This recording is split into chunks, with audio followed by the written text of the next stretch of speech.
Podium Podcast. Lo mejor está por escuchar.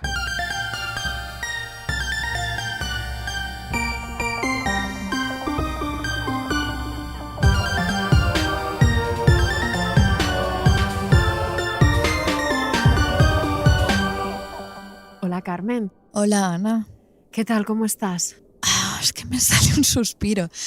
Iba a decir que muy cansada, pero yo ya no voy a terapia, pero cuando iba a terapia me decía mi terapeuta que no debía decir, siempre respondía que estaba cansada y entonces estaba como opacando todas las emociones en mi cansancio. Pero ¿cómo no vamos a opacar emociones en este cansancio mastodóntico que tenemos? Pero bueno, hablemos de cosas más alegres, como por ejemplo, ¿qué has comido hoy? A ver, he comido atún.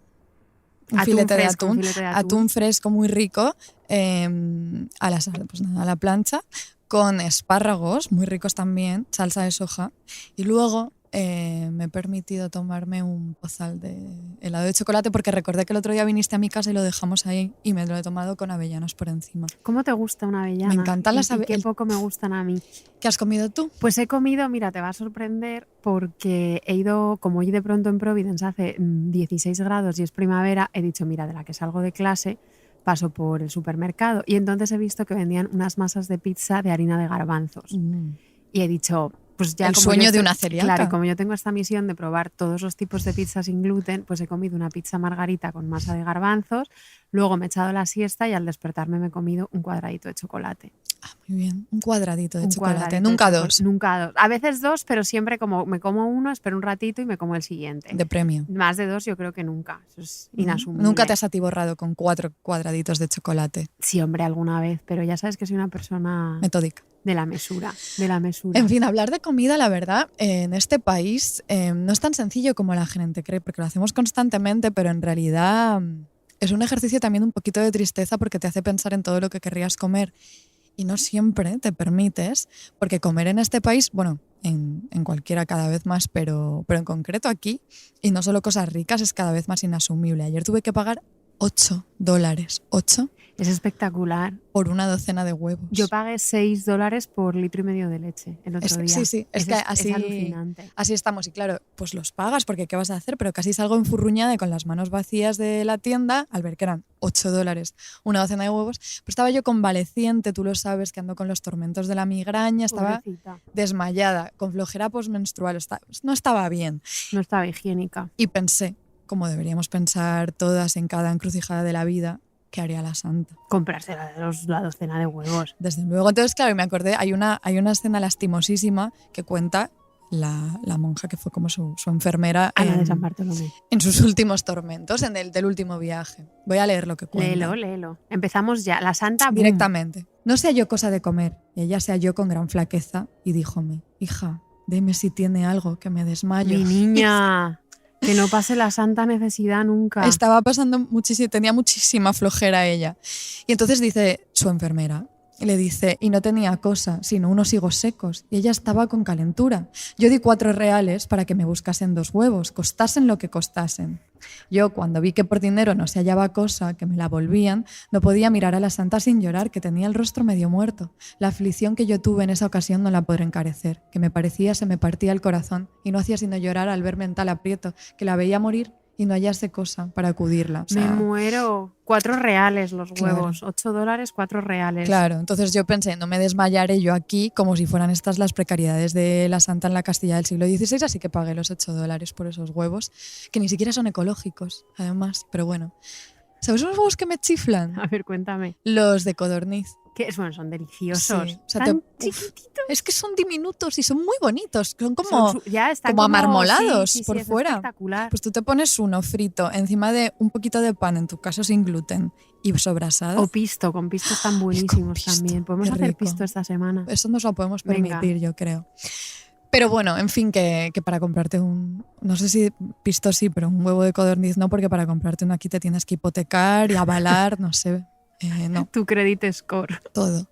Yo de hecho creo que ni hay porque nunca los he visto, huevos de codorniz. No sé si alguna vez te he contado una anécdota que una vez en Whole Foods, aquí es como el supermercado más caro, es como el supermercado, esto no te lo digo a ti sino a nuestras queridísimas oyentes.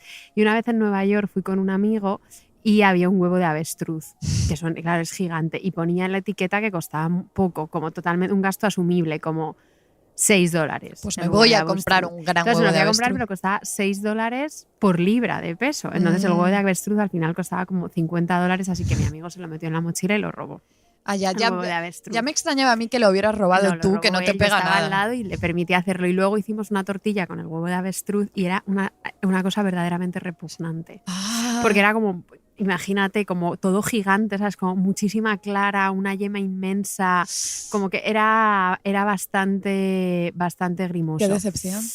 Pero bueno, la verdad es que las penurias de la Santi y las nuestras propias solo me llevan a pensar que ojalá fuéramos mucho menos viles gusanillas complacientes y muchísimo más baratonas y negociadoras, nunca permitir que se nos cobraran $8 por una docena de huevos y sobre todo ser baratonas y negociadoras pues para poder costearnos todos nuestros caprichos culinarios, que no son pocos. De hecho, amigas, nos escribís a menudo reclamando merchandising. Un inciso, Carmen, porque la palabra merchandising es espantosa. Entonces, como traductora oficial de las hijas de Felipe, ¿cómo llamarías al merchandising? No sé cómo he acabado yo en ese rol, pero voy a ejercer ya, porque ya está, me ha tocado, pues ejerzo. Déjame pensar. Merchandising suena fatal. Es que suena fatal, es verdad. Suena fatal.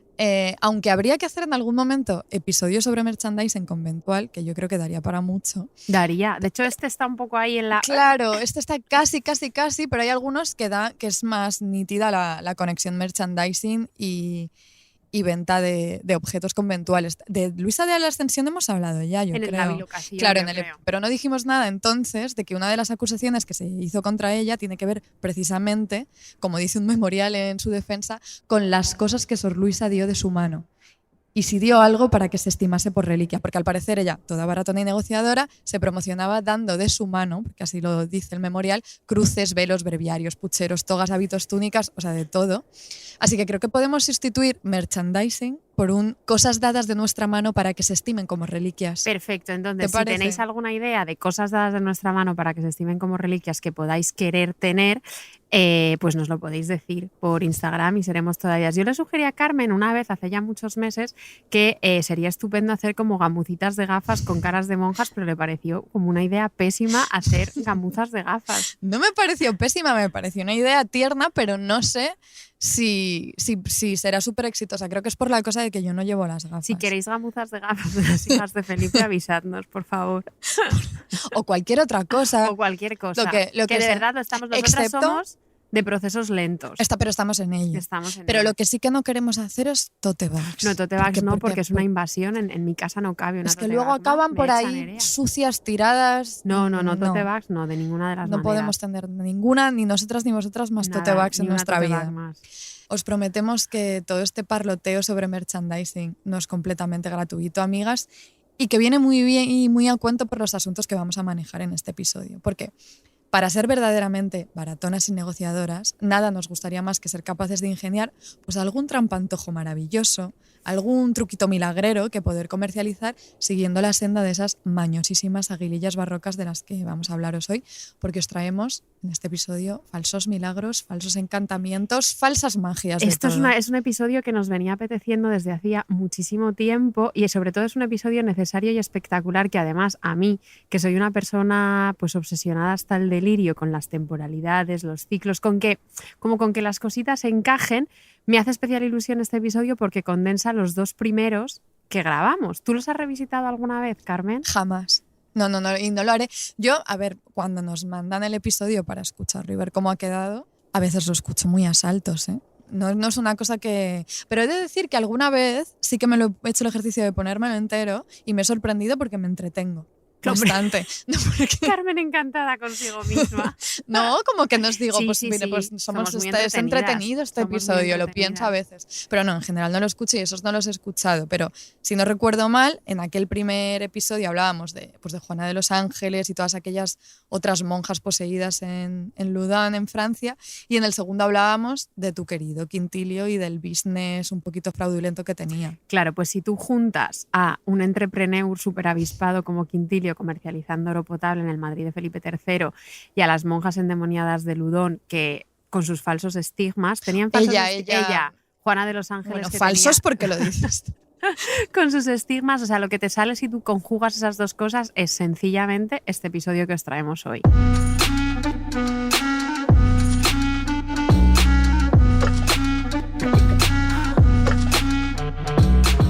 Las hijas de Felipe, con Ana Garriga y Carmen Urbita. Un podcast con todo el bling bling de los siglos XVI y XVII. Producido por Podium Podcast. Bellacas, embelecos y boquisecas, falsos milagros. ¡Cómeme la maravilla día yo! ¡Cómeme la maravilla día yo! ¡Que cómeme la maravilla día yo! ¡Que cómeme la maravilla día yo! ¡Atención, atención! Carmen, bueno, maravillosa esta canción de Lola Flores, que me recuerda mucho a Nerea, mi novia, y que no está aquí, entonces la echo de menos. Carmen, ¿no Dime. estás súper nerviosa de que al final esta historia con la que yo te llevo atormentando años y años va a tener el espacio que se merece en nuestro rinconcito terapéutico, que es este podcast? Muchísimo, estoy de los nervios. Es que prepararos, porque lo que os traemos hoy son varias, pero en concreto una es una trama fascinante que encierra todos los temas que por una cosa o por otra, por exceso o por defecto, a mí me obsesionan. Es decir, el gluten, los dineros y Santa Teresa. Bueno. O sea, lo tiene todo. Y también embustes y mentiras, que sin ser tú nada de eso, no voy por ahí, pero es algo que también te obsesiona muchísimo. Piensa en aquel título que hace siglos ibas a ponerle a tu tesis. No sé muy bien, es verdad, en qué momento de los doctorados. Yo creo que fue en la etapa esa en la que iba a hacer una tesis que se iba a titular Economía del fraude y poética de la mentira en el imperio de los Austrias. Verdaderamente hemos pasado por todo. Yo esto leí muchas vueltas porque las tesis siempre siento que son una manera de canalizar obsesiones. Entonces no entiendo yo por qué me venía a mí esto de la economía del fraude, pero no se llevó a buen término. Te tenía bastante atormentada. Me tenía muy atormentada. Y me acuerdo perfectamente también de los títulos que yo misma he ido dejando en el camino y que desvelaste bastante a traición uno de ellos en el directo del COAM en Madrid. Me sonrojé muchísimo. Pero bueno, volviendo al momento tuyo de joven investigadora volcada en los fraudes y las mentirijillas. Claro, pues fue ahí, como en ese momento, cuando yo quería estudiar economías del fraude, mentiras, técnicas del disimulo, ahí me topé con un librito maravilloso de una investigadora mexicana del Colegio de México, creo que se llama Marta Lilia Tenorio, y tiene un libro que se titulaba, claro, yo vi el título y el libro se titulaba De panes y sermones, el milagro de los panecitos de Santa Teresa. Y una celíaca no Claro, puede, y si no. dije, yo esto lo tengo que abrir. Entonces, bueno, os prometemos, vamos a desmenuzar esta historia y este libro y os prometemos que es de los rinconcitos más jugosos de nuestros siglos más favoritos de la historia. De verdad que sí. Aparte apela mucho al sensorio, me he dado cuenta. Yo Muchísimo. releyendo estas notas, cuando me compartiste las notas del caso, no necesariamente de forma apetecible, porque es todo un mejunje, luego lo veremos. Pero bueno, es súper entretenida, como decías. Y además introduce una personilla barroca que me hace mucha gracia, mucha. O sea, cuando leí el caso el otro día no podía parar de reírme y eso que yo me río, o sea, de reírme por dentro. O sea, como cuando yo estoy en mi casa sola y algo me hace mucha gracia, yo no me río hacia afuera. Nunca. En contadísimas ocasiones. O sea, tú dices algo por WhatsApp que realmente, de verdad, me hace muchísima gracia, te pongo un jajaja mayúsculo y estoy en mi casa mirando al techo con cara de yo moneda. Creo que eso es bastante habitual, como el no exteriorizar la risa, pero a mí hay momentos, si me pilla desprevenida, como algún mensaje de Elena o algún TikTok muy gracioso o alguna cosa, como que sí que puedo... Suena una carcajada en tu estudio. Sí que puedo reírme Yo creo sola que y además, o sea, como que si me mandas un WhatsApp y verdaderamente me he reído exteriorizando la risa, Lo dices, digo, es verdad. Me he reído. Tú lo me dices. estoy riendo. Tú Que sí, como no es de jaja, textualizo es de la verdad. risa. Claro. Bueno, perdón, vamos a situarnos. Venga, situémonos, cuéntanos ya, por venga. favor. Toda esta historia empieza en Puebla y termina en Ciudad de México. O sea, estamos en Nueva España, ¿no? Estamos en Nueva España. Vale. Entonces estoy convencida de que todas nuestras oyentes recuerdan perfectamente el convento de Puebla de los Ángeles que, fundado en 1604, acogió la primera comunidad de carmelitas descalzas en América y donde todas aquellas monjas se dedicaron a turnarse de celda en celda un pedacito del tamaño de una uña de la mano de la carne de nuestra Santa Madre Teresa de Jesús para contemplarla durante días y ver qué visiones tenía. A ver, de eso no se ha podido olvidar nadie. Tienen todas las oyentes ese dato apuntadísimo en la agenda, seguro. Espero que sí, si no, vais corriendo ahora mismo a la agenda a apuntarlo. Pues bueno, en ese mismo convento, según la crónica de fundación que en 1732 escribe Fray José de la Parra, se produjo un milagro interesantísimo al que él llama la singularísima merced de los panecitos. Singularísima, es que me encanta. De hecho, podemos incluir la palabra singularísima a nuestra traducción de merchandising. ¿Qué te parece? Singularísimas cosas dadas de nuestra mano para que se estimen como reliquias. Me parece perfecto, me parece Venga. maravilloso. Aunque antes tenemos que ser capaces de producir cosas pues tan singularísimas como estos panecillos, y yo lo veo complicado porque necesitamos algo más apabullante, yo creo, que una pequeña gamuza de gafas. Porque, ¿qué sucedió? O sea, ¿en qué consistió esta merced de los panecillos de la que habla Fray José? Mira, pues un día estaba la priora del convento, Melchora de la Asunción, nombre espectacular, y ella estaba muy angustiada porque los benefactores y bienhechores del convento le pedían reliquias de la santa. Y claro, no tenían todo el sufrimiento de este convento, es que era la primera fundación de carmelitas en América y no tenían reliquias de la santa, mientras que en Castilla aquello estaba desbordante de reliquias. Qué inevitable es compararse todo el rato. Es totalmente, claro, ese sentido de pertenencia a través de la reliquia, pues chica, Claro. nos puede pasar a todas. Entonces Melchora, ¿qué hizo? Pues lo que haríamos cualquiera, que fue ponerse a rezar para que de alguna manera le llegaran un puñadito de las cotizadas reliquias de su madre fundadora. Así que un buen día, cuenta la crónica, se le apareció la seráfica madre Santa Teresa de Jesús, que consolando a su querida hija le dijo que hiciera una harina de unos panecitos como los de San Nicolás de Tolentino, y dudando la madre Melchora allá en lo interior de su alma a qué fin o a cuya devoción se habían de formar, se lo declaró la gloriosa santa diciéndole que se formasen en memoria de aquel bocado de pan que Jesucristo nuestro Señor había puesto en su boca. Entonces, nada, pues básicamente es que la santa se le aparece a Melchora de la Asunción y le dice que tiene que hacer unos panes al estilo de los panes de San Nicolás de Tolentino. Pues claro, después la santa le declara que los panecitos se tenían que bendecir con la misma bendición con que se bendecía el agua de San Alberto. O sea, la santa le da muchos datos en esa aparición. Cuando la madre Melchora salió de la oración, dice la crónica, trató luego de poner en ejecución la formación de los panecitos. Trajeron la harina y lo que admira es que, sin saber darle a la harina el punto para hacer la masa, porque jamás habían hecho estos panecitos ni tenían noticia del modo en que se hacían, hecha la masa los formaron y los sellaron. Y para cocerlos los pusieron entre dos fuegos en dos comales, que son de los que usan en estas partes las indias para cocer el pan de maíz, que llaman tortillas. Al descubrirlos se maravillaron todas, viendo cómo estaban buenos y perfectos. Y lo que más les maravillaba era ver los muchos que sacaban, que no parecía sino que se multiplicaba la masa y cada vez salían con más perfección, mostrando la imagen de la Santa Madre y blancos como el papel. Espectacular. Pero a ver, es que no hay cosa como pedirle algo a la santa, Con es lo que ya lo difícil que es tienes. hacer pan.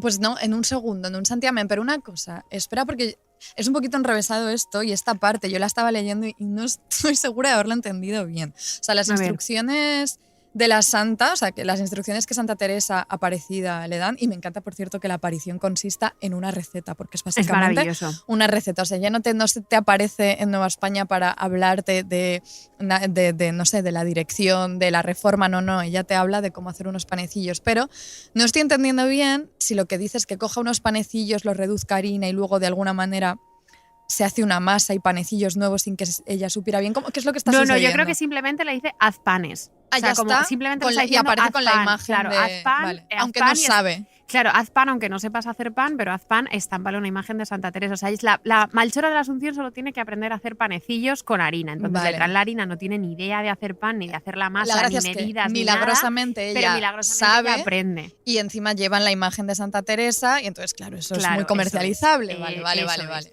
Entonces, claro, esta industria, entonces básicamente en ese convento de Puebla se empiezan a hacer unos panecillos que se vuelven muy famosos, sobre todo el día de la festividad de Santa Teresa. ¿Estaban Entonces, ricos? ¿Estarían ricos? seguro que sí, yo me los imagino como calentitos, recién salidos del Mm. horno. Una delicia, seguro. Como yo me los imagino, como porque pone que los hacían en el comal de las tortillas, pues serían igual como unos panecillos así como planos. No sé si se seguirán comercializando, hay que investigaremos. mirarlo. Pero bueno, la industria de los panecitos de Santa Teresa creció muchísimo y se extendió a todo el país. Así que a las alturas de 1640, que es donde se sitúa realmente nuestra historia, todo el mundo compraba estos panecitos de Santa Teresa, sobre todo eso, el 15 de octubre, que era el día de su festividad. Carmen, yo voy a parar esta historia trepidante para preguntarte, hacer Ay, a un ver. inciso y preguntarte a qué te hubieras dedicado tú Uy. si hubieras tenido que ser emprendedora en el siglo XVII, así de sopetón, y espero que todas lo estéis pensando Pensadlo porque en no casa. es- a ver, no es fácil porque el emprendimiento pues no ha querido la vida que sea mi rasgo más señalado, ni en el siglo XXI, ni creo yo que lo fuera en el XVII tampoco. Hace poco hablamos de una idea de emprendimiento en el episodio del Colegio Oficial de Arquitectos, cuando hablamos de Plautila Bricci, hablamos de un emprendimiento súper astuto que se urdió en torno a ella, no sabemos probablemente no surgiera solo de ella, sino que la iniciativa fue también de la familia y así, pero la idea era, no, os acordaréis, como decir que un cuadro había sido terminado durante su sueño por obra de la Virgen directamente, que se había aparecido había pintado lo que ella era incapaz de pintar, que era el rostro de la Virgen. Claro. Entonces algo así como de pronto, y yo no tengo ningún talento para pintar, pero precisamente por eso de pronto como algo esto que surgiera de pronto en mitad de la noche, una pintura sin ser yo capaz de pintar, y pensar que se debe pues a comercializarlo como pues Claro, como o sea, te obra moverías también como en las lindes de los embustes o de lo milagrero. A ver, sí. Te moverías. Pues no tienes, te cuento que no tienes nada que envidiarle a doña María de Poblete, la protagonista de nuestra historia de hoy. Estamos en la Ciudad de México. María de Poblete, además, el mejor nombre. María de Poblete, por favor, o sea, vais a escuchar este nombre muchas veces a lo largo del episodio de hoy. Estamos en la Ciudad de México en 1648, en casa de los Poblete, que es una familia pues de relumbrón, súper bien situada en las altas esferas de la jerarquía eclesiástica de la época. Los hermanos de María, pues uno era deán de la catedral y el otro profesor de teología, bla, bla, bla. Buena familia. Buena familia, muy bien situada. María de Poblete estaba casada con Juan Pérez de Rivera, que era un escribano público, que de pronto un buen día se enferma y le da un tullimiento de manos, y claro, era escribano, tullimiento de manos, no puede trabajar. A ti te dan muchos tullimientos. A mí de me dan manos. muchísimos Ana tullimientos tiene muchos de manos. episodios de manos. Cada mañana puede ser un Muchos episodio de tengo. tullimiento de Estoy mano. muy obsesionada con las manos como tú. Bueno, casi pierdes un dedo una Claro, vez claro, por una es que infección de casi una pierdo un herida. dedo. Eso nunca lo he contado en un episodio. Sí, yo creo que sí. O por lo menos lo contaste en cuando fuimos a hablar a Puedo Hablar, yo creo. Es verdad, ahí Sí. lo conté, ahí lo conté. Si no lo sabéis, no conocéis este episodio, id corriendo a escuchar ese episodio que hicimos es con... totalmente identitario para mí. Entonces, bueno, el marido de María de Poblete no puede trabajar, así que María, muy diligente, se acerca al convento de Carmelitas de la Ciudad de México, donde Andrea de la Santísima Trinidad, todo Otro datos, nombre, cifras, otro. o sea, ni una persona del barroco que no vaya a ocupar espacio en vuestras cabecitas. Que alguien haga un mapa de nombres. Uy, sería estupendo. Sí, con hilos.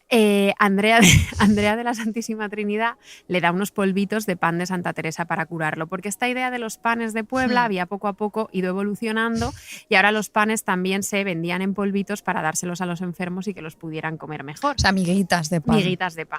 Vale. Entonces, por favor, ahora todas muy atentas, María de Poblete echa los polvos de pan en el agua y los polvos se reintegran en forma del panecito original. Y esto pasó el 17 de noviembre de 1648.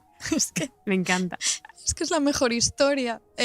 Bueno, voy a hacer un poco de spoiler aquí, de todas formas, para que no os penséis, amigas, que esta historia va sobre una curación milagrosa, porque la verdad es que el pobre Juan Pérez de Rivera siguió tullido de manos, a pesar de los polvos y panecillos, y de hecho empeoró sin remedio hasta morir en 1653. Pero de ninguna manera eso le quitó relevancia y credibilidad al milagro, porque la cosa no iba sobre él y sobre sus manos tullidas, sino en realidad sobre la espabiladísima María de Poblete. Claro, porque María de Poblete era ante todo avispada, listísima, incansable gestora, emprendedora, absoluto cerebro galaxia como tú, Carmen, y de seguro que muy embaucadora y también, y esto es muy importante, era viuda. Claro. Claro, es decir, que era viuda, así que necesitaba dinerito para mantenerse porque su marido, el tullido de manos, se había muerto. Hay que buscarse la vida. Claro, entonces como sus dos hermanos estaban metidos en el aparataje eclesiástico, María sabía perfectamente que para que un acto sobrenatural como la reintegración de los panecillos tuviera relevancia, tenía que someterse al viacrucis burocrático de la autentificación de milagros. Pero atención, si era lista María de Poblete y se movió rápido, que en menos de un mes, desde el 17 de noviembre de 1648, María ya ha conseguido un testimonio notarial de su milagro. A ver, esto es como cuando en cualquier agonía y negociación de la vida te dicen eso de mándalo por email para que quede por escrito, pues esto es lo mismo. O sea, llama a un notario que esto quede aquí. Tal cual que sí. Entonces, bueno, ahí empiezan a aparecer, después de los sucesos, empiezan a aparecer como múltiples relatos que atestiguan y que dan fe del milagro. Una, por ejemplo, es de Cristóbal Bernardo de la Plaza y Jaén, que escribe su crónica de la Real y Pontífica Universidad de México, y él explica, o sea, María de Poblete está con su reintegración de los panecillos en todos lados, dice: le favoreció la providencia divina con su infinito poder experimentándose por muchos años en esta ciudad en la casa y morada del venerable deán, porque su hermano era deán de la catedral, que molidos los panecitos que se bendicen en la iglesia de la gloriosa Santa Teresa de Jesús, reducidos a menudísimos polvos echados en un jarro o vaso con agua por mano de doña María de Poblete, hermana del deán, en breve tiempo se reintegraban, se unían y consolidaban aquellos polvos, reduciéndose a la misma forma de panecitos que tenían antes de molerse, con la misma hechura, señal e imagen de la gloriosa santa con que en su primera formación fueron hechos y sellados. O sea, es un milagro totalmente inútil porque es como del pan a las migas de la no salva a nadie, no el marido se muere, se sigue quedando tullido, pero se reintegra un pan. Pero además, en esta crónica añade una nueva virtud súper escandalosa de los panecitos y dice, si al panecito se le escribía algo o se le ponía alguna señal con tinta por la parte de atrás, al volverse a formar reaparecían exactamente iguales aquellas señales. Mira, no hay nada, o sea, este caso me gusta muchísimo porque me encanta María de Poblete, me encanta el caso, pero tiene algo que a mí, ¿sabes?, que me obsesiona, que es muchísima gente intentando textualizar una experiencia. Algo que ven, o se supone que ven. Eso es lo que más le puede gustar a Carmen. O sea, es que, y aparte, claro, son testimonios ante notario, pues notariales de frases y frases y frases intentando explicarte cómo es este proceso imposible. Claro, te diré que María de Poblete no estaba desencaminada porque... Con ese nombre no. Porque en 1994 una estadounidense que se llamaba Diana Dwyer creyó descubrir la cara de la Virgen en un emparedado de queso. Ah, mira. Claro, esto que pasa ahora te puedes comprar como una tostadora para ponerle a tus tostadas la cara de Jesucristo, si quieres, vale $35, lo he comprobado. Pues como cualquier tostadora en este país, igual claro, me la pues compro. igual nos compensa. Pues bueno, sí, yo no, porque no me cabe en mi casa proxémica, pero a ti sí te cabe, que vives en casa grande. Pero me queda muy poco en esta casa. Bueno, estos son otros avatares. Pero bueno, total, que esta Diana Dwyer vio la cara de la Virgen en un emparedado de queso, que lo conservó entre algodones y lo subastó una década más tarde, o sea, en el 2004, por $28.000. O sea, María de Poblete sabía que se movían que cosas. Esto era un business, claro. Que era un business absoluto. Claro. La cuestión es que el milagro, si yo he entendido bien con lo que me contabas y lo que me compartiste en las notas, se proclama oficialmente gracias a todos estos testimonios notariales. Con mucha pompa, mucha celebración, sermones y de todo. Y ya ahí empieza como un descontrol de prodigios. Porque espectacular. Y anoté una cita que en todo esto me hizo mucha gracia. Ponía: en una ocasión que se celebraba la fiesta de las 11.000 vírgenes, amigas, hemos hablado en el episodio de Reliquias, del polvo de un solo pan se formaron 11 panecitos, uno por cada 1.000 vírgenes. Esto es... O sea, es que una vez que se proclama oficialmente el milagro, ya María de Poblete tiene absoluta vía libre para que aquello sea un despiporre absoluto. Entonces, bueno, vamos a hablar muchísimo de qué pasaba con este milagro. Entonces, al principio, María solo usaba un jarro de plata. Pero claro, después, una vez proclamado el milagro, empezó a usar cualquier recipiente que encontraba y de todos salían panecitos. De todos salían panecitos reintegrados y todos hablaban milagros. Pero dice la crónica, con tal orden que si el jarro principal, que se llamaba la capitana... Es que tenía nombre.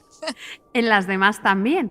Pero si no daba pan la capitana, los demás jarros tampoco lo daban. O sea, es como entrar ya en un delirio prodigioso, espectacular. Con sus propias reglas. O sea, es un universo paralelo. En ese sentido es súper importante que haya unas reglas súper arbitrarias, pero elegidas por ti. Yo no juego al rol. ¿Te imaginas que sí? Nunca te he invitado a mis partidas, pero... Pero es esta cosa de como que en cualquier universo paralelo tiene que haber reglas que funcionen dentro del universo. Todo tiene su lógica y aparte ser ella las que las está emitiendo. Claro, María de Poblete ya se hizo sus normas. Lo del nombre me parece increíble. Si mi jarra la capitana no está dando reintegración de panes... ¿Tú crees de estas cosas de fetichista y así les pones nombres a los objetos? ¿Alguno? Sí. ¿En serio? A veces sí. ¿En serio? Sí, pero esto no lo voy a contar en la radio. ¿No vas a contar ningún nombre? Uno, nada. Danos el nombre. A ver, tenías mucho apego por un corta uñas, no me digas que lo bautizaste. No, el corta uñas no tiene nombre, pero es que me da mucha vergüenza. Ay, por favor, dilo. No, la tienes que decir, Ana. Pues la férula de los dientes de Nerea, es que cuando como que la vi un día y pues la llamé Felisa y ahora ya no puedes, o sea, es que una vez que nombras algo ya no te puedes deshacer, entonces es como... Bueno, he de decir, tú lo sabes, yo tengo... Sí, claro, tú con tus cosas. No sé cómo decir eso. Bueno, tengo un aparato terapéutico. Una ortopedia, una cosa que utilizo de noche y se llama Lupita. Lupita, claro. ¿Ves? Pues a Lupita le puse yo el nombre, claro. Sí, yo bueno, esto volvemos lo hago. a la jarra la capitana de María de Poblete. Voy a leer unas declaraciones de Lorenzo de Mendoza, que es el escribano. Y él es el momento en el que califica el milagro y es que es bastante gracioso. Venga. Y habiendo reconocido todos los presentes los dichos 2 panecitos, el uno, que era para el altar y capilla del señor San Pedro, era de hechura no redondo, sino a modo de óvalo, con un sello que representaba en medio a Santa Teresa de Jesús casi de cuerpo entero, con la imagen de nuestro Señor Jesucristo al lado derecho y al siniestro la de un ángel con un dardo, y sobre la cabeza de la santa 2 palomas alrededor por orla, al modo de almenitas, con muchas picadas por detrás como de aguja o de alfiler.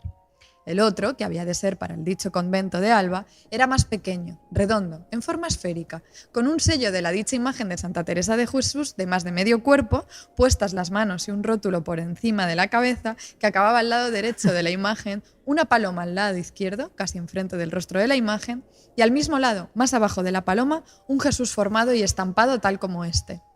Y por detrás le conté 20 y una de las dichas picadas como de aguja o alfiler a la manera del susodicho. Bueno.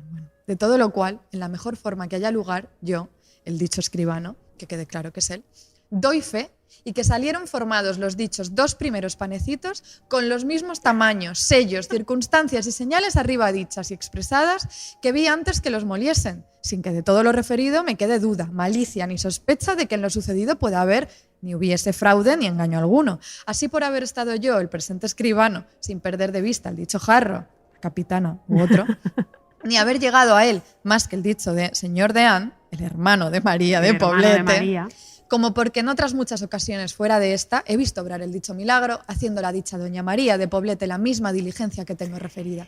O sea, es espectacular, Wow. porque claro, todo es como que por un lado se está creyendo el milagro, pero claro, este afán tan descriptivo de cuántas pinzadas, o sea, aparte los panes yo los quiero imaginar, porque tienen ahí como Tienen todo ahí toda metido. la Sagrada Familia, Todo, Santa Teresa, todo, o sea, no sé de qué tamaño Las eran los panes, palomas, o sea, me las- encantaría poder visualizarlo. Sí. Me enloquece muchísimo eso, la minuciosidad de la Sí. descripción, y también me da, lo que estabas diciendo tú, me da infinita ternura pensar en todo ese ramillete de teólogos, frailes carmelitas, deanes de catedrales volviéndose locos para conseguir acreditar como milagro un truquito que realmente aquello no tenía ni pies ni cabeza, como vamos a ir viendo.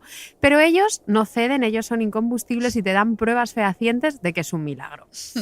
Claro, la mayoría son circunloquios sobre que los panecillos se reintegran, que a fulanito se le rompió uno en su pequeña despensa y a los 6 días apareció recompuesto, pero bueno, las pruebas más fehacientes que dan una lista larguísima, pero mis favoritas son 2. ¿Quieres que te las lea? Por favor. Entonces, todo este grupito de teólogos, el Lorenzo este que ha dicho Carmen, el deán de la catedral, los frailes carmelitas, hay 2 pruebas de que esto solo puede ser un milagro, porque si no, ¿cómo te explicas tú que solo pueden volver a formarse los panecitos con la imagen de Santa Teresa? Porque si tienen la imagen de cualquier otro santo, no se lleva a cabo la reintegración. Es así. Entonces, eso es una prueba irrefutable. La otra es que los panecitos milagrosos no se corrompen como cualquier otro pan, se conservan enteros, incorruptos y sin deshacerse ni carcomerse, y quedan pues como una especie de reliquia de que tan amantes eran, pues claro, toda esta gente. Lo que pidió la monja primera. Eso es. Entonces, claro, el señor de Ángel, el licenciado Francisco de Herrera, uno de toda esta gente que está como observando, intentando como evaluar qué está pasando, conservaban un panecito cada uno desde 1650, otro tipo tenía el suyo desde 1653 y muchísima atención, porque esta es la clave del embuste, una vez formados los panecitos, la cosa es que si tú mirabas el jarro, sobraba harina. O sea, los polvos Quedaban polvos ahí. Es decir, o sea, no había... Había migas empapadas ahí todavía. Pero me encanta porque a todo esto los teólogos le dan la vuelta y dicen, lo cual no puede hacerse naturalmente, sino por virtud Ya sobrenatural y divina, porque si el pan se ha reintegrado, ¿cómo te explicas que sobren miguitas? Si no puedo decir que esto es un embuste, entonces, claro, a mí de toda esta observancia súper minuciosa del aparataje burocrático creo que lo que me encanta, porque creo que los tenía revolucionadísimos, por un lado, la posibilidad del milagro, pero por otro también en este afán de describir minuciosamente lo que sí pueden observar, se ve como la ansiedad de que no pueden describir lo que no pueden observar, es decir, y además que es una época tan obsesionada por textualizar procesos, claro, los procesos alquímicos, procesos de construcción, los manuales, cómo se hacen las cosas. Aquí está el milagro, pero también está este momento de no poder ver qué está sucediendo dentro de la capitana de la jarra, porque no te dejaba María de Poblete mirar, porque María si no, de no Poblete funcionaba. No te dejaba tocar esa Si tú mirabas, no se obraba el milagro, entonces no se puede textualizar el momento clave. Claro, eso es. Pero ellos en ningún momento pierden la esperanza en medio de todo este aparataje burocrático para asegurarte y convencer a todo el mundo Sí, de sí. que esto es un milagro y te lo explican. Y ellos no quieren dejar ni medio hilo suelto y se inventan toda una cadena de alegorías para justificar la pertinencia milagrosa de los panecitos. Por supuesto está claro todo el asunto de la resurrección, de la Eucaristía, del maná bíblico, pero también, y esto nos enloquece a Carmen y a mí, los panecitos son como el cuerpo de Santa Teresa, que permanece Claro. incorrupto, y por lo tanto los panecitos son pequeñas réplicas portátiles del cuerpo de la santa. Claro.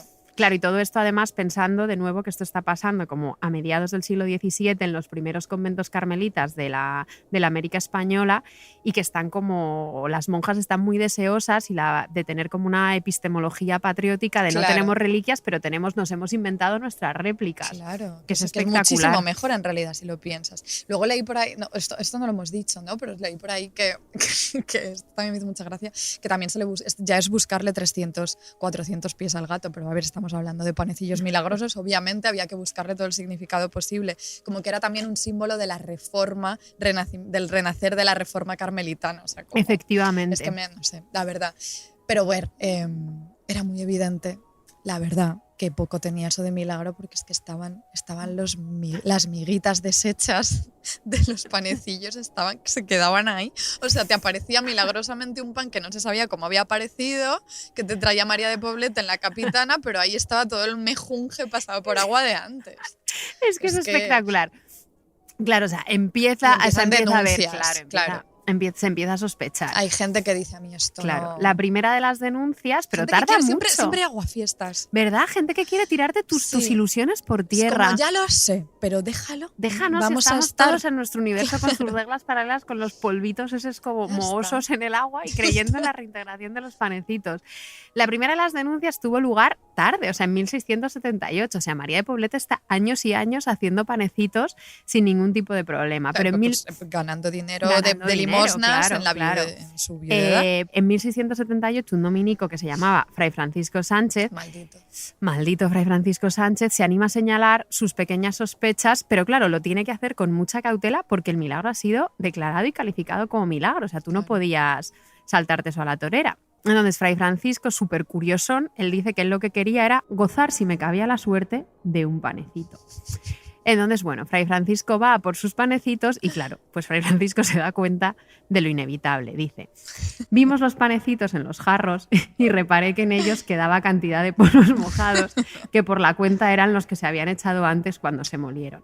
Pero bueno, él tiene mucho miedo como de denunciar un milagro y que el que acabe como siendo juzgado Claro. sea él. Entonces él, Porque esto ha sido ya aprobado. Entonces, claro, esto ha sido vas en- aprobado, claro. ella es hermana del deán. Entonces al día siguiente Fray Francisco vuelve a casa de Doña María y Doña María, que estaba ya con la mosca bastante detrás de la oreja, le dice que su panecito no va a salir porque le ha traído un panecito él de su casa con la cara de Santa Rosa y que quién se cree Fray Francisco que de ninguna manera que su milagro de los panecitos solo funciona con la cara de Santa Teresa, como ya estaba probado y comprobado. Ostras. Aún así, ante la insistencia de Fray Francisco y claro, bajo su estricta vigilancia, María dice, bueno, pues yo voy a intentar obrar el milagro, pero no esperes grandes resultados. María intenta obrar el milagro, que obviamente no sale, y su explicación gloriosa es, Fray Francisco, que el milagro no ha salido porque la santa está abochornada, que es, cito textualmente, es una bellaca y nos hace muchas burlas. Es una bellaca. Hoy está bellaca. Esto es un poco, ¿sabes? Que como que la gente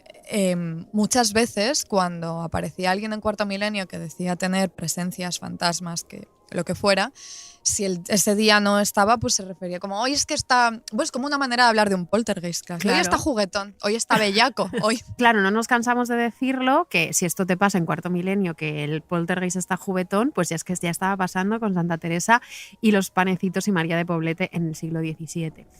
Pero bueno, después de unas cuantas visitas, Fray Francisco concluye que allí no había ningún tipo de milagro. Que o bien María llevaba panecitos nuevos en la faltriquera y con su agilidad de manos en un momento de despiste de los fieles los ponía en los jarros, o directamente cambiaba los jarros, o decía que no iba a salir porque no tenía las ganas la santa ese día de obrar milagros. Entonces, claro, a partir de aquí empiezan a crecer ya así muchísimo las sospechas hacia doña María. Encima se la empieza a criticar muchísimo, se empieza a decir de ella que la van a buscar a su casa. ¿Cómo se atreven? Y que cómo va a obrar Santa Teresa milagrosa a través de ella cuando es una mujer que no es nada recogida, que siempre está con amigas en casas ajenas. Además, al parecer, doña María es bastante arrogante y vanidosa, porque un día un capitán le había dado unos dineros para construir un templo en honor a Santa Teresa, gracias al milagro. Y doña María solo murmuraba por las esquinas: esa iglesia a mí se me debe esa iglesia. Esto es un poco encarnita enseñando el batisterio romano. Me la comes, la mejor. Claro, además, al parecer, y esto lo señalan mucho las denuncias posteriores, había poquísima solemnidad en la praxis milagrosa de María. Que echaba los polvos en el agua y, según la denuncia de Fray Francisco, con las mismas acciones y modo que si moliera las especias y echara en la olla ordinaria y sin hacer alguna acción de devoción y reverencia. Tenía una relación muy de andar por casa con Claro, esto. y luego con el agua que sobraba, con los polvos esos enmohecidos, los usaba para regar las plantas. Ella era espectacular.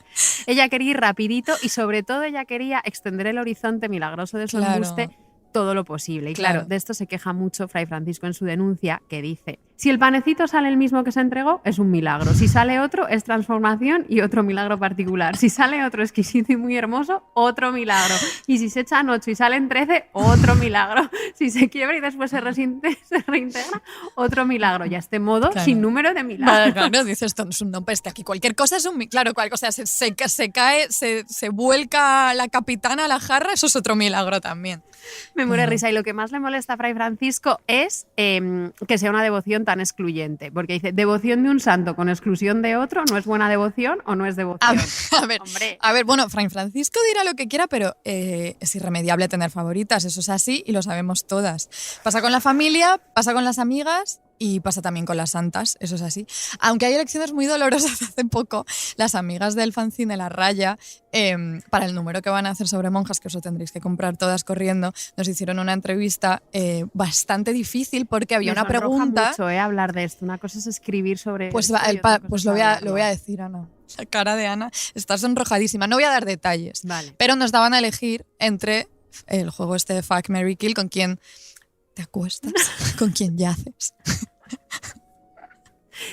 con quién pasas una noche, con quién pernoctas, con quién te casas y a quién matas. Y las opciones eran Benedetta Carlini, Santa Teresa de Jesús y Sor Juana Inés de la Cruz. Y no vamos a decir qué respondimos, para eso os tendréis que comprar el fanzine en su momento, pero pensad vuestras opciones. No digo más, pero lo que sí puedo desvelar es que pues tuvimos que tomar decisiones y que a veces hay que elegir. Eso es así. A veces hay que elegir. Pero bueno, hay una cita también de todo esto que es bastante graciosa, porque lo que decía, esto también lo dice Fray Francisco, decía: lo que no se vale, y me encanta que diga no se vale. No, es que está súper picado, Fray Francisco. Él está picadísimo. Dice: no se vale que los milagros sean infinitos según la casuística de lo que le sucede ese día a María de Poblete, no se vale que haya que elegir que una santa esté por encima de otra, y lo que no se vale es que se haga tanto ruido en torno al milagro, se convoque a la gente y luego, cuando fracasa la supuesta reintegración, se salga con explicaciones tales como que el día no está bueno, las harinas no están buenas,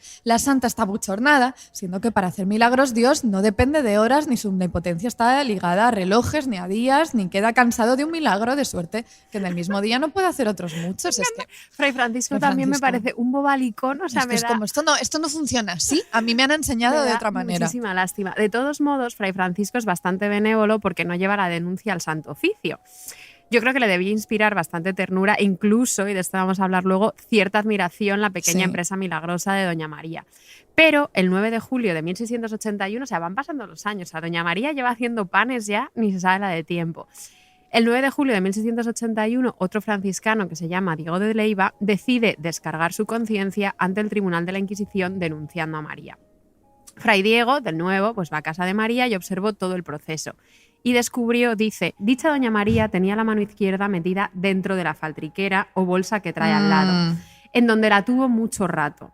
Y reconoció en que le miraba con cuidado, porque es cierto lo hacía así, y que le parece que la dicha doña María se turbó así en el rostro como en el alba. O sea, doña María se entera de que le están pillando y se pone nerviosa.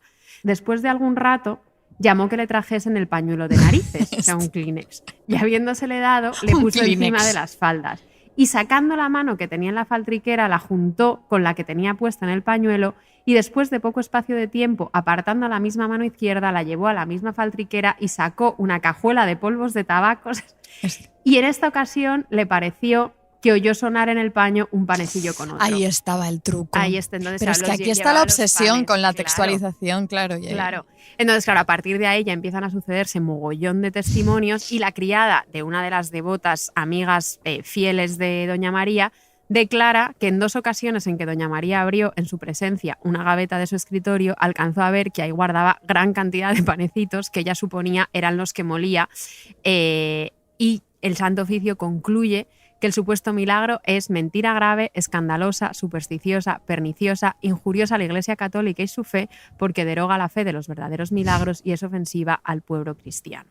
Entonces, bueno, aquí ya se descubre que no es un milagro y los carmelitas, que claro, los carmelitas por la cuenta que les traía se habían callado, claro. Callados, y porque claro, todo este tinglado les reportaba muchísimos beneficios. Entonces ellos deciden intervenir para defender a Doña María. Y el padre visitador de los carmelitas, que se llama Fray José de Jesús María, él acepta que se trata de un fraude, o sea, reconoce que Doña María está mintiendo, pero, y no le falta razón, Doña María se había visto forzada a esto por la necesidad, esperando que algunas personas piadosas y devotas de la santa le den algunas limosnas, porque de lo que éste ha visto y le ha oído a la susodicha, la tiene por muy pobre. Jope, María de Poblete lo que quería era sobrevivir y fue un business, es que no renuncias a un business así. Pero el carmelita describe bastante asqueado el procedimiento de María, yo creo que en parte para suscitar pena y empatía por parte del Santo Oficio. Según el carmelita, los jarros estaban bien asquerosos. Ay. Hay un cajón en el del escritorio de donde María saca innumerables panecitos y dice: fui con mi compañero y le dije en silencio: mire vuestra reverencia, que nos truecan los panecitos. Y él respondió: sí, ya lo he visto. O sea, me encanta porque ella es como...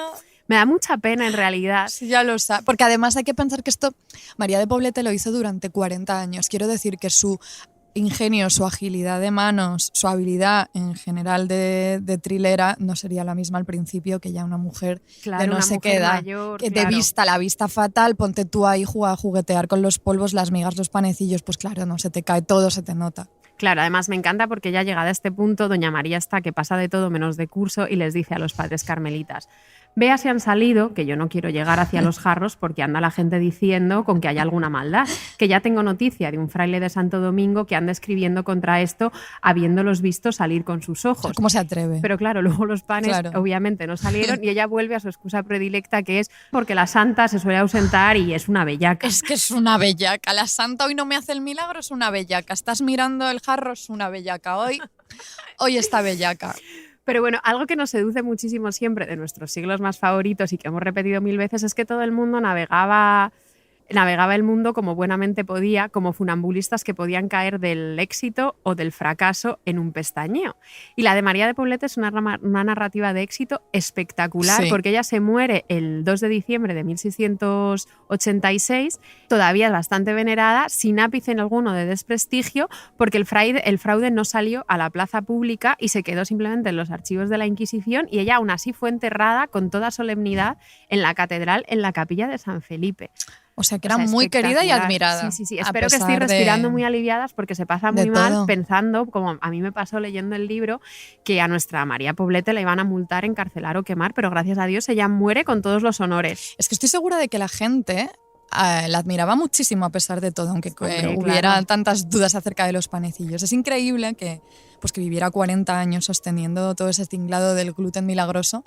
Pero yo me atrevo a sospechar que buena parte del vecindario, de la gente que la conocía, incluso de la gente que peregrinaba para conseguir sus panecillos, sabía ya perfectamente que todo era una triquiñuela, pero creo que hay algo en la fascinación de esta época por el artificio, por el trampantojo, que hacía del falso milagro de los panecillos algo casi más llamativo y espectacular que un milagro verdadero, 100%. Incluso, claro, porque los milagros verdaderos existen, amigas, eso es así. Cuando compartiste conmigo las notas sobre el milagro de los panecillos, me fijé en que las denuncias presentadas al Santo Oficio hablaban constantemente de diligencia humana y agilidad de manos. O sea, ¿qué es esto? Claro, era una prueba de cargo contra María de Poblete, pero también casi un elogio involuntario, de su ingenio, de su envoltura de auténtica trilera. Es que era una trilera. Una trilera absoluta. Y a mí me cuesta mucho creer que en la descripción tan minuciosa que hace Fray Francisco, el maldito Fray Francisco, de los movimientos y trampitas de María de Poblete, haya solo juicio y condena. Dice: acabé de rezar, volví a verlos, los jarros, y no había más que los polvos en la forma que antes, con que salí y me senté con dicho padre, otro padre, en el banco. De allí a un rato volvió dicha doña María y pasando por junto a nosotros se fue derecha a los jarros. Y volviéndonos las espaldas, los cubrió totalmente y los destapó deteniéndose bastante tiempo, que es solo lo que se pudo percibir por el ruido de las tapaderas y meneos de sus hombros, que yo estaba muy atento. De estas acciones, con el modo y circunstancias dichas, hice concepto firme de que entonces echaba los panecitos, tanto que me parecía evidente, con una certidumbre práctica que convenció todo mi entendimiento. Certidumbre práctica. Claro, obviamente aquí hay una acusación contra nuestra pobre María de Poblete, pero también yo creo mucho de asombro, de divertimento y hasta de placer, pues de desmantelar, de ser capaz de desmantelar los entresijos técnicos del misterio. Tiene un libro, y aquí voy a citar un libro porque me hizo pensar en... ¿Te acuerdas que el libro no lo leímos, pero leímos una reseña? Sí, me acuerdo. Y luego me fui a leer Tiene una algunos portada capítulos. preciosa, el libro, además. Muy bonito. Y el libro, y luego, una vez que leímos la reseña, pues luego me fui corriendo al libro, que se llama To Embody the Marvelous, de Esther Fernández, y ella habla de ilusionismo, artificio y maravilla en la Edad Moderna, y habla justo de cómo el aluvión de dispositivos tecnológicos, todas estas tramoyas, tropelías de la época provocaban maravilla y estupor, pero invitaban a superar el desengaño de lo solo aparentemente maravilloso para recrearse en las maravillas del ingenio humano. Qué maravilla la palabra tropelías, ¿verdad? Tropelía, Hay ¿verdad? que usarla todo el rato. Pues todo esto nos lleva a otra personita del barroco, de la que vamos a hablar, que es Juan de Espina, que era... Dentro Juan de Espina. Juan de Bienvenido, Espina. Juan de Espina. No lo vais a olvidar porque era otro gran autor de tropelías, otro auténtico montajista de éxito, gran prestidigitador de lo No maravilloso. paramos de usar la palabra prestidigitar últimamente. Sí, También en el episodio pasado. En obediencia eran prestidigitadoras de la Del no, negación, eso del es. no, esa que no somos nosotras. Tampoco somos prestidigitadoras de lo maravilloso No, todavía. desde luego no. Veremos. Defender la sombra cuando arrece el sol y en la noche oscura buscar el farol. Vamos a hablar de esta personita del barroco bastante habilidosa y tramposilla que gracias a una diligencia y una destreza de manos y de artilugios, incluso más asombrosa, aunque menos graciosa, no tenía la misma gracia que María de Poblete, logró pues sus 15 minutos de fama Que no son pocos. en la corte madrileña, no son pocos, ¿no? La verdad, y hasta arrimarse bastante al poder político para luego, y aquí sí, tristemente, caer en desgracia por trampos. Me interesa mucho toda esta tensión que en este episodio está entre narrativas de éxito y narrativas de Sí. fracaso. Y de hecho está este proyecto, que yo creo que es un proyecto europeo, pero que la sede de España está en la Autónoma en Madrid, que es el proyecto que se llama Failure, que analiza eso como narrativas y teorizaciones del fracaso, y es súper interesante. Y hay, inciso rápido, ¿te acuerdas? No sé si siguen, no, en tu tesis de ahora ya no está, pero No. en el proyecto primigenio estaba un carmelitas que hizo una chapuza monumental en México y que terminan como encarcelándolo simplemente como por ser un chapuzas, y siempre me pareció una narrativa fracaso espectacular. Enrico Martínez, no era carmelita. ¿No era carmelita? No, era chapuzas, pero no Era carmelita. chapuzas, pero no pienso Sí, que todo sí. el mundo es carmelita. Pero bueno, el tunante este que nos traes hoy, Juan de Espina, cuéntanos, ¿cuándo nace sobre todo? A mí dame A ver, a mí dame fechas. datos. Venga, te voy a dar... A ver, se llamaba Juan de Espina y Velasco. Nació en 1583, aunque no puedo darte el día ni el No mes pasa exactos, nada. yo lo siento de verdad. Pero sí te puedo decir que fue sacerdote, musicólogo, arbitrista, coleccionista, entre muchísimas otras cosas. Él era de todo, porque para todo le daba la vida a esta criatura, no como nosotras. Pero ya que empezamos el episodio hablando de dineros, te diré que Juan de Espina tenía una renta que oscilaba exactamente en esta horquilla entre los 2.000 y los 5.000 ducados. Que parece que era bastante Sí, generosa. porque bueno, los arbitristas, esos chaladitos, ya tendremos que hablar de ellos. 2.000 ducados era una absoluta barbaridad, porque recordemos, por si algún oyente despistada se le ha olvidado este dato que ya hemos dado alguna vez, anotad todas en un post-it y tenerlo siempre a mano, que nuestra santa, para mantener un convento de 13 monjas durante un año en 1570, necesita 400 ducados. Por ejemplo, cuando compra la casa del convento de Medina del Campo, costó 1.600 ducados. Así que Juan de Espina y Velasco tenía un potosí de renta. Era rico. Era Básicamente, rico. Juan de Espina era rico, y es una situación bastante opuesta a la de María de Poblete. O sea, si María de Poblete se inventa todas estas triquiñuelas, todo este milagro, pues para salir de las precariedades, yo creo que lo que le pasa a Juan de Espina es que no sabe qué hacer con tantísimo dinero. y surgen los milagros, la magia y los encantamientos por exceso, porque ya, pues, ¿qué haces? Entonces, no sé para cuántas docenas de huevos les daba eso, pero aunque se lo pudiera permitir, no creo que comiera muy bien, porque al parecer este señor lo que hacía era arrojar todo su dinero al coleccionismo.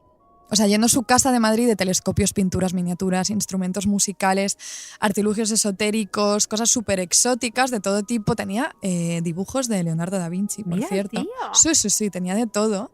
Ala. Sobre él tiene un libro entretenidísimo, Pedro Reula Vaquero, que se llama El camarín del desengaño, y ahí te cuenta pues, que su casa era todo un museo, o sea, un gabinete de curiosidades al estilo, por ejemplo, del que tenía, yo creo que de él hemos hablado alguna vez, Athanasius Kircher.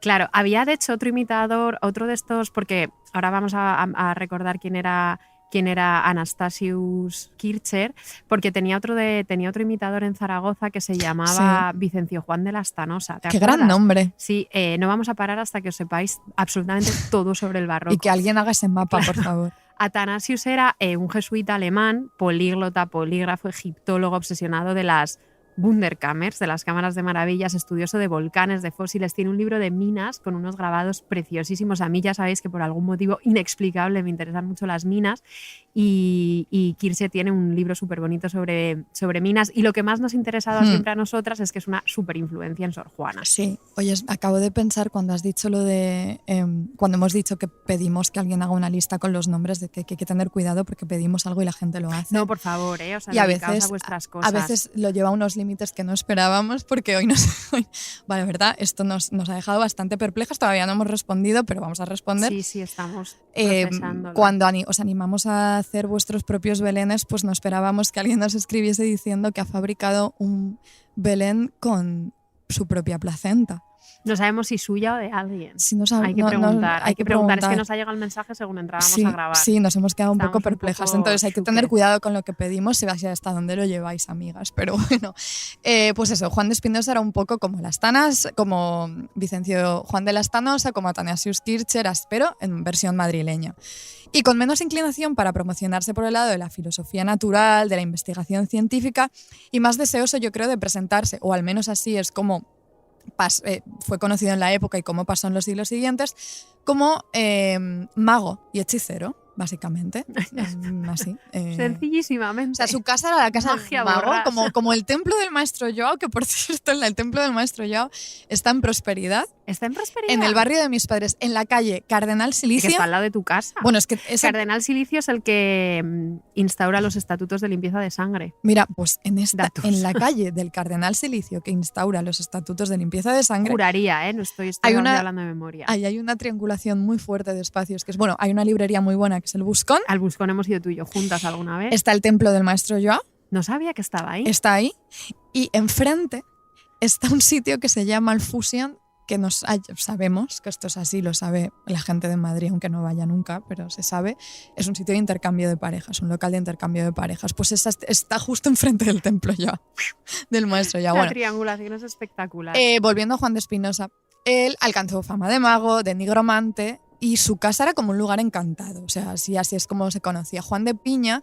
que era un notario amigo de Lope de Vega, otra lista para la lista de nombres, en 1628 publicó una novela. Iba a decir novelita, pero no. Es gigante, es ¿no? larguísima. Claro. O sea, no recuerdo el número de páginas que tenía, pero tirando más allá de 600, creo, una barbaridad, que tituló Casos prodigiosos y Cueva encantada, en el que aparece precisamente un trasunto de Juan de Espinosa y de su famosísima casa, en torno a la que había ya muchísima leyenda, expectación y deseos de acceder a ella, que no era un poco fácil. escape room, toda la vibe también. De hecho, es muy, muy escape room.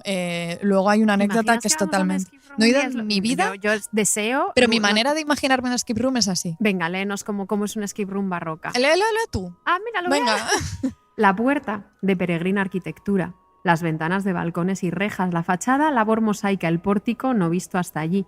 La delantera de solos 40 pies y 200 de fondo. Si por la mayor extrañeza del mundo había en ella cuantos nombres tienen lo que hay en los palacios reales, reducido a tal epítome y proporción que no le faltó más de una cosa necesaria.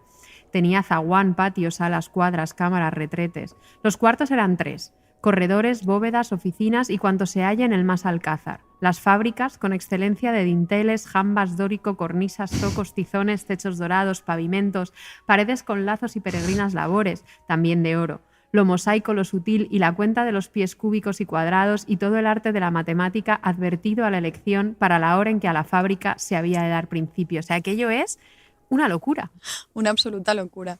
¿No estuvo esta novela de Juan de Piña también en algún momento como en tu proyecto de tesis o en tu propuesta, en tus exámenes? Estuvo en los... Estuvo, ¿verdad? Sí. Porque yo la recuerdo, la asocio fuertemente a esa etapa en la que leíamos compulsivamente Los cigarrales de Toledo de Tirso de Molina. Sí, Recomendadísimos Los cigarrales de Toledo. De hecho, haremos algún episodio en el que aparezcan, pero qué horror, porque antes asociaba esta novela a los exámenes orales y a partir de ahora lo voy a asociar con el Fusion, porque te juro, claro, es que pensando en el templo del maestro Yao y acordándome del Fusion, busqué en Google para confirmar que en esta calle existía esta triangulación y claro, te salen imágenes del Fusion, cosa que yo no había visto nunca. Entonces ahora desearía no haberlas visto porque ahora escucho la descripción del trasunto de la casa de Juan de Espina, pero inevitablemente visualizo no lo que dice Juan de Piña, sino los sofás de polipiel, las cadenas, los cojines cilíndricos de todas esas fotos que aparecen. Me ha puesto mi vida y la tuya, que eres la primera persona que relaciona la novela de Juan de Piña con el Fusion. Me ha puesto lo que sea. Pues la verdad es que hay pocas certezas en la vida, una es esa. Me ha puesto lo que sí. sea. En fin, a Juan de Espina le encantaba promocionarse como mago extravagante, infundir temor alimentando esa fama de nigromante capaz de obrar milagros inexplicables. Y todo el mundo quería entrar en su misteriosísima casa, pero muy pocos lo conseguían. Porque claro, la sensación de exclusividad era parte de la estrategia de marketing y además así conservaba el halo de misterio y esoterismo del camarín. Alonso de Castillo Solórzano, que también lo hemos mencionado otras veces, escribe un romance que se llama A don Juan de Espina deseando ver su casa. O sea, esto era como la gente... El barroco es espectacular. La gente se proponía para entrar en su casa. Es como el sueño de no sé, entrar en la casa de quién hoy en día. ¿Sabes? ¿Con la casa de quién sueñas tú en Madrid? Iba a decir la casa de Isabel Preisler, pero no tiene, por lo que he visto, es como aséptica, horrible. No bueno, sé. lo pensamos, ¿eh? Bueno, pero es que encima ahora ya están todos estos vídeos que te enseñan las muy casas. accesibles, claro. Tiene que ser una como... Bueno, lo pensamos y pensad vosotras con nosotros. Pues en este romance de Solórzano dice: porque sin habilidad a nadie se abren tus quicios, que es de ellos tu rectitud, querubín del paraíso. Querubín del paraíso, o sea... Sí. O sea, una casa mega blindada. Allí solo accedían cortesanos influyentes, reyes, el propio Felipe IV, por ejemplo, para quienes Espina organiza fiestas pues prodigiosas con ingenios mecánicos, espejos deformantes, autómatas y muchísimos alardes de magia natural. O sea, era un pequeño... O sea, se gastaba su dinero en hacer chorraditas. Maravillosas chorraditas. Sí, él jugueteaba. me parece. No ponía el dinero a rentabilizarse. Porque para qué, ¿verdad? Sino que todo eran recreaciones y maravillas. Entonces, él fue un poquito... jugaba mucho con el sonido y la experimentación Eso sonora. Es muy guay, la verdad. Era bastante guay, fue bastante precursor de Valdelomar en esto de la experimentación sonora, aunque a él le gustara presentar las indagaciones más por el lado de lo milagroso que de la innovación tecnológica. Claro, él no estaba como en la órbita, pues como Anastasius, no estaba en la cosa de la ciencia y la filosofía natural. Obviamente sí que estaba indagando todo esto, pero le gustaba darle toda una pátina y llevarla y promocionarla sobre es que todo. Anastasius era alemán y este señor era alemán. Es que claro. Entonces al nuestro señor lo que quería era promocionarlo por el lado de lo esotérico, la verdad. Pero entonces esto surge, bueno, es que hay un momento bastante fuerte una noche, pero después hablamos de eso. Cuando él tenía a todos sus invitados allí sentados, esto en general, en más de una velada, en pleno banquete, conseguía producir sonidos que llegaban de otras zonas de la casa y que simulaban pues truenos, tempestades, ruidos estruendosísimos que hacían creer a los comensales que el edificio mismo se estaba derrumbando sobre sus cabezas. O por otro lado, por el lado menos temible pero igualmente milagroso, voces angelicales parecían venir del mismísimo cielo de pronto. Entonces yo me lo imagino todo, como tú decías antes, acertadísima, pues eso, como una experiencia escape room. Y en la novela esta que comentábamos antes de Juan de Piña, él dice: fingía fiestas y tempestades, las fiestas de músicas y voces diversas, celestiales y no vistas, solo oídas. Parecía haber jurado allí los coros angélicos, a cuya dulzura paró el aire y el sol. O sea, estaba todo Madrid fascinado. Todo Madrid, obsesionado con esa casa. Con estas triquiñuelas y embelecos y... O sea, era como el lugar del momento al que ir, pero era dificilísimo conseguirlo. También hay que pensar que esto de los milagros sonoros estaba de muy rabiosa actualidad. Porque Juan de Quiñones, que era alcalde de Casa y Corte, había publicado un discurso de la campana de Vililla sobre una prodigiosa campanita que tocaba completamente sola en Zaragoza, por intervención divina. Por favor, lee lo que decía este señor de la campana. Este alcalde de Casa y Corte dice al lector: no siempre Cándido lector ha de tratar el jurisperito de sus leyes, que otras hay que le obligan a tomar la pluma y escribir según la ocasión que se ofrece. No es poca ocasión moverse la lengua de una campana y tocarse ella misma, para darla con esto que discurran muchos y se desvelen en querer alcanzar como sea, dando más vueltas en sus entendimientos que ella en su círculo cuando dio los avisos. Confieso que aunque he discurrido, arguyo y disputo en este papel, no me atrevo a decir ni a afirmar a que mire lo cierto de su movimiento y así lo dejo a Dios, a quien nada le es oculto, que lo juzgue y declare. Y a ti este discurso para que le veas y censures. Y advierte que aunque la campana tiene lengua que mueve para pronunciar bien o mal de las cosas futuras, que no las ha de tener para sentir mal, sino bien de la obra presente. O sea, es como que te predice un poco también el futuro, la campana. Un poco, claro. O sea, y básicamente Juan de Quiñones te escribe un discurso de tropecientos millones de páginas sobre el asunto de la campana prodigiosa, donde se pone a textualizar absolutamente todo lo que se supone que sucede, pero te deja las conclusiones a ti, siempre y cuando no te metas con su libro, que eso es lo único que le importa. Puede pasar. El caso es que la casa del ilusionista Juan de Espina era el escenario no de uno, como este, sino de millones de prodigios, como el de la dichosa campanita. Era un espacio, pues eso, codiciadísimo, misterioso y súper atractivo, hasta que se le cae el chiringuito. Narrativa de fracaso, chicas. Aquí viene la noche horrible en la que sucede esto, que es una noche de 1627, Ana. Me da mucha pena. Esto es una obsesión que organiza Juan de Espinosa de auténtica escape room. ¿Y a quién convoca? Al mismísimo Felipe IV. Es que claro, ¿para O sea, es qué que, te claro, metes, Manolete? Encima, como quieres crear una sesión de escape room VIP y pues si no te preparas bien, es que no. Felipe IV había estado convaleciente, habían dado pachuchillo y esto se convierte... Con lo melindroso que era Felipe Claro, IV. no, además, estaba madre pachuchillo, mía. estaba todavía mal de los nervios. Pues entonces, Juan de Espina decide organizarle esta sesión de escape room para celebrar que ella se había repuesto. Y va también, bueno, existen poquísimos elegidos, eso, el monarca, y también estaba el conde duque de Olivares, que era bastante protector suyo de Juan de Espina. Asiste también el poeta Gabriel del Corral, que cuenta en verso todo lo que sucede esa fatídica noche. Es un poema confusísimo, o sea, es muy, muy confuso, pero creo que es parte de la intención. Porque Es gongorino el poema. sí, o sea, es delirante. Hay una parte que dice, bueno, al principio dice: hacer Julio quisiste del noble pecho generoso alarde, y a la salud del rey, que el cielo guarde, extraordinaria fiesta prometiste, para cuya tramoya es tu fecunda casa de armas preñada y máquinas de fuego.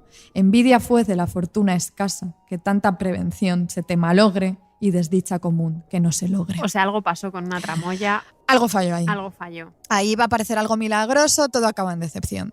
He de decir que el poema, como he dicho, es muy confuso y que claramente no estaba concebido para informar de lo que sucedió allí esa noche a la gente en general, al público en general, sino parece más bien un poema escrito para aludir, así como entre risas, a cosas que pasaron para lectores que habían estado allí. Claro, era todo como un circuito muy cerrado. Era un circuito súper cerrado, era una broma interna de los asistentes de ese escape room que salieron escaldados, o para gente que se lo habían contado, pero muy de primera mano, porque no te explica bien qué sucede. Lo que cuentan aquí es que estaban en mitad de toda esta fiesta, que también incluye música, baile, pasos de comedia, o sea, hay todo tipo de diversiones, empiezan a sonar tempestades, había como simulacro de barcos que entran y agua, pero parece que hay un fallo con el agua, por lo que cuenta el poema, y acaban empapados todos, en lugar de espectáculo acaba todo un poco en incomodidad, que no hay nada peor para Felipe IV, que todo es ahí, claro. Con los terciopelos. Y luego, como el momento cumbre, toda esta escape room, que estaban todos un poco como entre atemorizados y como de qué está pasando aquí, Claro. todo está saliendo mal, están andando te cuenta cómo van de una estancia a otra y suceden distintas cosas, hay autómatas que se cruzan, pasan miedo y por otro lado hay otros momentos en que directamente incomodidades, pero luego está la gran traca final, que es confusísima. Hay textos que dicen por ahí que todo se trataba de la intervención de un gran león mecánico que debía como rugir y básicamente asustarlos muchísimo, convenciéndolos de que se trataba de un león real o un león invocado mágicamente de alguna manera. Menudo chaladito, ¿eh? Pero no. Esto no funciona. Y dice del Corral: fuístete a tus tramoyas y embelecos, dejándonos 5 horas boquisecos. Ahí no se sabía qué pasaba, no sucedía nada, estaban esperando. Lo de boquisecos me ha encantado. Algo le sale mal y a pesar de pedir al monarca treguas, resultó al fin, o sea, le pide que se espere, por favor, En que plan, no por se favor, vaya, que esto va a pasar. que esto va a suceder, pero al final resulta todo en un fiasco. Y dice del Corral: el fiero monte hinchado, por fatal desconcierto, dio a Madrid un terrible perro muerto. O sea, perro muerto como, pues eso, una decepción enorme. Y a partir de entonces, claro, toda esa fama, ¿Solo por ese día ya todo declinó? ahí empieza su declive. Porque No claro, me era parece bien tampoco. a veces te la juegas en momentos Que se únicos pasó, importantísimos. se pasó. Y el que mucho abarca poco aprieta. Exacto, él quería como hacer algo tan a lo grande, tan memorable, una escape room tan inolvidable, que se le vino todo abajo. A partir de ahí su gran éxito en la corte declina. Además, en 1630 es procesado por la Inquisición en Toledo por nigromante. De allí va a Sevilla, bueno, y estuvo por allí hasta 1634, luego vuelve a Madrid, pero ya con una reputación que antes era de sabio, de mago, de hechicero, ahora ya se lo tomaban bastante a risa y escarnio.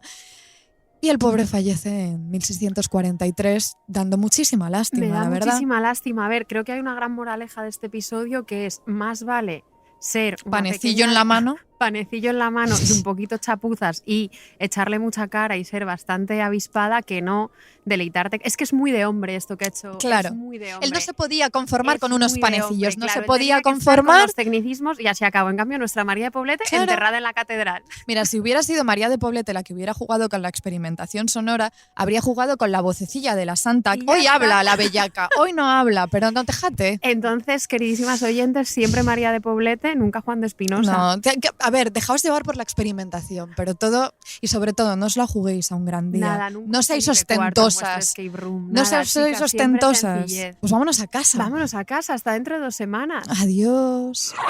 Hoy les hablaremos sobre pareidolia y apofenia. El cerebro nos engaña. La pareidolia es un fenómeno que los expertos definen o asocian a una indicación donde el cerebro trabaja de forma equivocada y está emparejando algunos estímulos calificados de ambiguos con la representación de un rostro. La apofenia consiste en ver patrones o sucesos relacionados de datos sin sentido. El cerebro desvincula la respuesta emocional de la memoria explícita en casos de miedo. Seguramente han mirado o alguna vez se han entretenido en escudriñar las nubes, o miran el enlosado de las calles, o simplemente cuando miran a una tostada o algún objeto de los muchos que tenemos en casa, tal vez les ha parecido ver una cara o incluso la figura de un animal.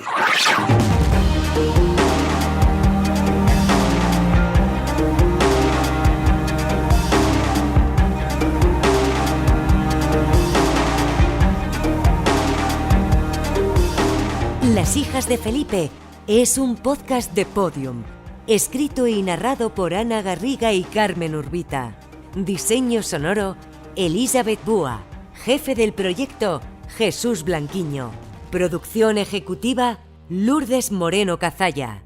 Sintonía por Caliza.